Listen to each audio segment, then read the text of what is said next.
Hello everyone, welcome to Shivshara. நம்ம இப்போ தேங்காவை எப்படி ஸ்டோர் பண்ணி வைக்கலான்ட்டு பார்க்கலாம். ஃபஸ்ட்டு தேங்காவை எடுத்து வாஷ் பண்ணிக்கோங்க.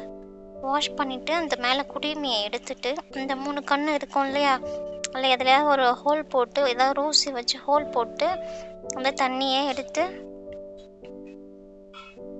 அந்த தண்ணியை ட்ரைன் பண்ணி எடுத்துக்கலாம். கொஞ்ச நேரம் அப்படியே இருக்கட்டும். அப்புறம் இந்த தேங்காவோட 3 கன்று சைடில் 3 கோடு மாதிரி தெரியும், அதில் 2 மாதிரி போட்டு இது பண்ணிங்கன்னா உடஞ்சிரும், 2 இதில். அப்புறம் இட்லி பாத்திரத்தை வச்சு இந்த தேங்காயை வச்சு பாயில் பண்ணணும். 5 to 10 minutes பாயில் பண்ணணும்.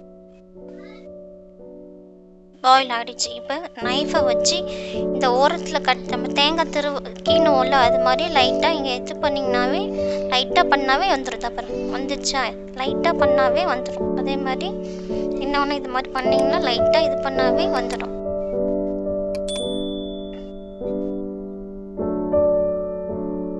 நெக்ஸ்ட்டு பின்னாடி இருக்க அந்த ப்ரௌன் கலரில் இருக்குல்ல, அது பீலரை வச்சு எடுத்துகிட்டு இது மாதிரி வாஷ் பண்ணி இப்படி வச்சுக்கணும்.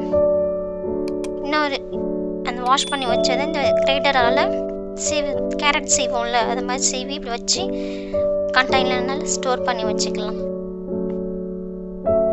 இன்னொரு மெத்தட் வந்து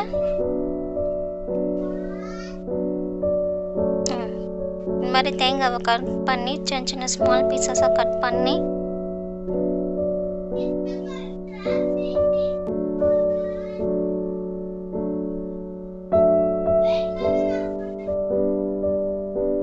மிக்ஸி ஜாரில் போட்டு பல்ஸ் மோடில் அரைக்கணும். 5 to 10 செகண்ட்ஸில் பல்ஸ் மோடில் அரைச்சிங்கன்னா நம்ம தேங்காய் திருவோம்ல அந்த மாதிரி வரும்.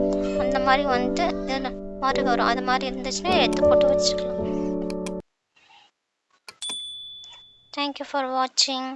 இந்த வீடியோ உங்களுக்கு பிடிச்சிருக்கோன்னு நினைக்கிறேன். நான் மறக்காமல் லைக் பண்ணுங்கள், ஷேர் பண்ணுங்கள், கமெண்ட் பண்ணுங்கள், சப்ஸ்கிரைப் பண்ணுங்கள்.